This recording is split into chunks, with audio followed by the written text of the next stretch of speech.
గలతీయులకు వ్రాసిన పత్రిక 6వ అధ్యాయం. సహోదరులారా, ఒకడు ఏ తప్పిదములోనైనను చిక్కుకొనిన ఎడల ఆత్మ సంబంధులైన మీలో ప్రతివాడు తానును శోధింపబడునేమో అని తన విషయమై చూచుకొనుచు సాత్వికమైన మనస్సుతో అట్టి వానిని మంచి దారికి తీసుకొని రావలెను.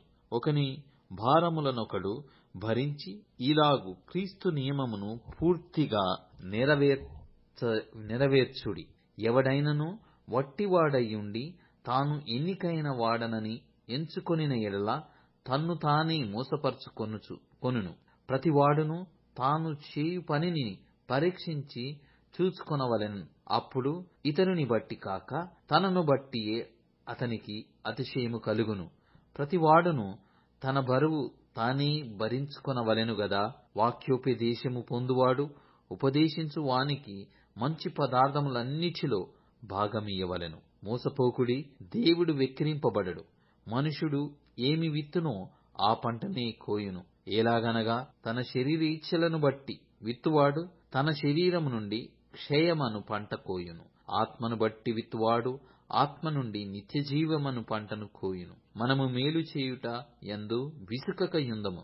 మనము అలయక మేలు చేసితిమని తగిన కాలమందు పంట కోతుము. కాబట్టి మనకు సమయము దొరికిన కొలది అందరి ఎడలను, విశేషముగా విశ్వాస గృహమునకు చేరిన వారి ఎడలను మేలు చేయుదము. నా స్వహస్తముతో మీకెంత పెద్ద అక్షరములతో వ్రాయుచున్నానో చూడుడి. శరీర విషయమందు చక్కగా అగపడగోరుచు వారెవరో వారు తాము క్రీస్తు యొక్క శిలువ విషయమై హింస పొందకొండుటకు మాత్రమే సున్నతి పొందవలెనని మిమ్మును బలవంతము చేయుచున్నారు. అయితే వారు సున్నతి పొందిన వారైనను ధర్మశాస్త్రము ఆచరింపరు. తాము మీ శరీర విషయమందు అతిశయించు నిమిత్తము మీరు సున్నతి పొందవలెనని కోరుచున్నారు.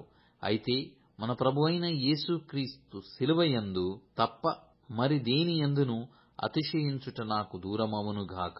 దాని వలన నాకు లోకమునకు నేనును శిలువ వేయబడి ఉన్నాము. క్రొత్త సృష్టి పొందుటయే గాని సున్నతి పొందుటయందేమీయూ లేదు, పొందకపోవుటయందేమీయూ లేదు. ఈ పద్ధతి చొప్పున నడుచుకొను వారందరికీ అనగా దేవుని ఇశ్రాయేలునకు సమాధానమును కృపయు కలుగునుగాక.